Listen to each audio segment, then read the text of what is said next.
welcome back again to the channel. It is Riri here again. As always, it's first time you're tuning into my channel. You are welcome to my channel, guys. And if you're watching and you're not subscribed to my channel yet, what are you waiting for? Please click that subscribe button down below and join the family. So guys, I just got back from work, and yeah, on a normal day you wouldn't see me with a blazer here on this channel, but I had my camera with me, so I just decided to shoot this video. So in today's video, I'm so excited because I officially clocked 1 year living alone, and I am just so excited about this, and it's made me reflect a bit. Like, it made me reflect the very first time I literally moved out of my shared apartment to like my present space now, and things I have learned along the line and things I'm still currently learning. And you know what, let's just go through it. So I have my phone here with me, so I just noted down some key things that I have noticed and I learned during this 1 year of me living alone. So yeah, so let's just go right into it. And if you're watching this video and you've been living alone for a while, let me know down in the comment section how your experience has been, or if you're currently just in the process of moving out and you're just living alone for the very first time. Probably this video is the right video for you, so please just stick to the very end. So living alone, one thing that you would have is freedom. You're gonna have the freedom to do whatever you want to do. You're gonna have the freedom to literally do whatever you want to do, and that freedom is really, really important. Because I remember when I was in my shared apartment, I still did things I wanted to do, but at times I'm in my head, I'm like, oh, there's somebody in the next room, so probably I don't want to shout so much, or I don't want to turn up the music volume so much, and it's just me being considerate. But when you're living alone, you just have that freedom to do whatever you want to do. You can decide to turn up the music, you can decide not to do your dishes at night, you can decide to walk around naked, you can decide to just do anything you want to do. So one key thing I say I really, really enjoy during this 1 year is just that freedom, just waking up in the morning, not speaking to anybody. Because I'm that type of person, sometimes when I wake up, I just don't want to say anything. I just want to wake up and just, do my routine. So that's one thing you really enjoy when you are living alone.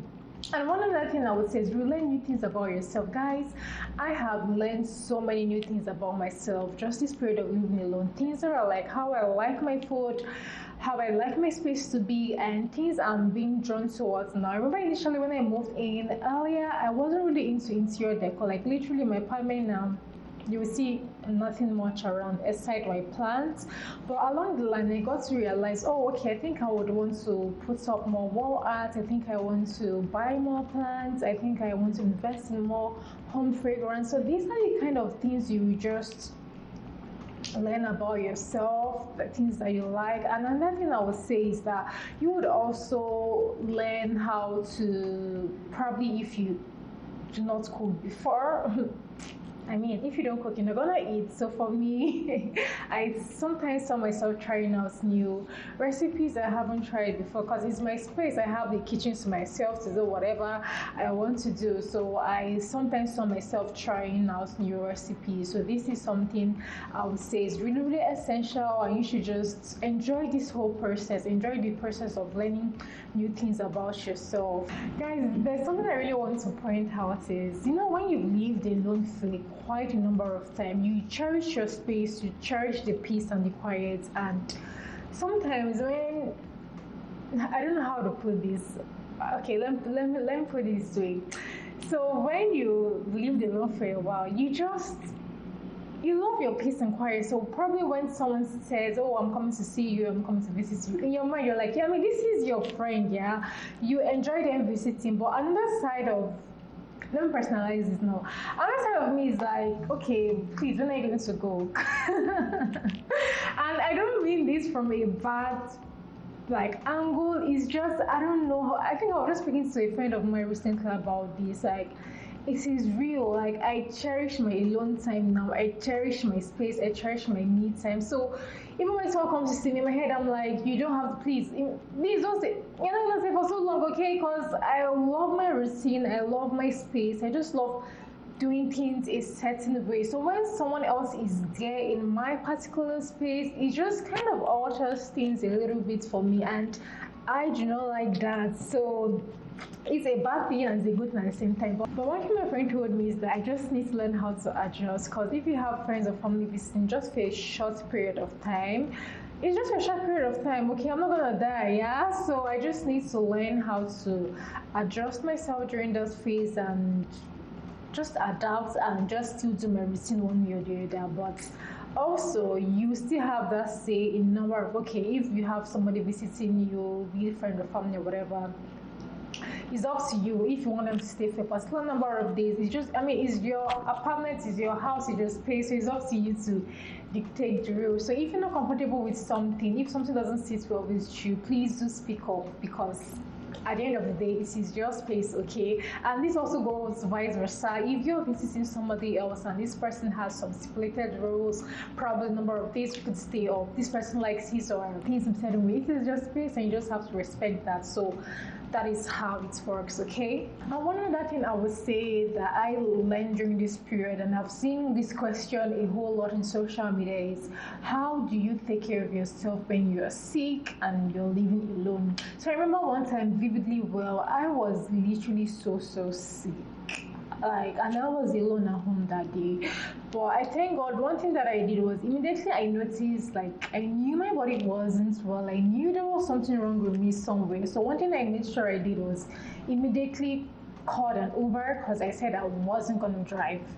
I wasn't going to risk driving because I don't know, I'm not okay. I was feeling some type of way, but it's not everyone that would have that luxury of ordering an Uber. So it's beneficial if you have, maybe you have a friend around or a colleague around, or a partner around that could help you. Please place that call immediately. Or worst comes to worst, call 911, call 911. So one thing I did was immediately called an Uber and I went to the hospital. So you just need to make sure once you're noticing something about your body, or you're noticing you're not feeling so well, please do not take those signs or signals for granted. Be proactive by probably maybe going to stay with a friend or just going straight to the hospital, which is the best. So another thing about living alone that I have also learned is creating a morning and night routine for myself, because it gets lonely, honestly, and I'll talk about that later on. So you need to have a morning routine, night or even an afternoon routine. And when I mean routine, I don't mean something really big. It's just basically something that works for you, something that makes you feel productive every day. And when I mean productive, I don't mean you have to be like busy 2/7. Morning routine can be like, you wake up by 7 a.m., you go do your skincare, have a fresh shower, put on your nice fragrance, and probably read a chapter of a book, get to work, have your lunch, take out 10, 20, 30 minutes, have a break, probably dance to music or have music playing in the background. In the evening, take a nice shower, light up the candle, take a walk. These are routines, and it doesn't have to be it doesn't have to be the same. Just come up with things that works for you. Initially, before, I didn't have a routine, but I was this type of person that goes with the flow, and sometimes I still go with the flow, but I make sure I do some certain things. So now my morning routine comprises of me taking my shower in the morning, and I always put on a perfume. I don't care whether I'm going out, I don't care whether I'm staying indoors, I'm always going to put on a perfume because it makes me feel good. It makes me feel alive and active. So yeah, so when you're living alone, you really need to come up with some certain routines that work for you. And let me quickly touch on loneliness. Yes, it's gonna get lonely, especially if you're probably you don't have a partner or you don't have so much friends. Please, you have to be the one to push yourself out there. You need to create that time to go out, maybe every weekend if you have a mall close by. You don't need to be proactive, because if you keep on staying at home, I mean, you can't stay at home 2/7, even though you go to work. You need to do something, go out, have lunch, have dinner, have brunch yourself. And I have eaten out a couple of times alone, aside from days I go with my friends. But it's not so easy because not everyone actually knows how to do things alone, like going out to eat alone, all of those things. So you just have to learn how to do those things by yourself and go out, explore new places around you. You have to push yourself, okay? Yeah. That's that about that. And one like key thing about living alone is you have the say. I was talking about this earlier. You have the say on who to invite over or not. You are not gonna please not please anybody. If something doesn't sit well with you, speak up and say no. It's your space, so just don't invite Jack and Harry, just anybody. Your space should be your sanctuary. So please, please, please make sure you stay away from any negative vibes and make sure people you're bringing into your space are lighting up your space. They're bringing nothing but positive vibes your way. This is just my short experience and tips about living alone, and I love this phase of my life that I'm in currently, and I wouldn't trade it for anything. And I'm looking forward to starting my Living Alone series where I just show you all my routine and things that happen in my day-to-day life. And I'm also having so many new contents coming along your way shortly, and you're super excited about that. So if you're watching this video and you're currently living alone and you are currently moving into a new space alone, let me know how you feel about that. If you've been living alone for a while, let me know how the experience has also been down in the comment section. I am looking forward to hearing from you all. And as always, guys, thank you once again for tuning in. Stay happy, stay blessed, stay cheerful, and I'll catch you all in my next one.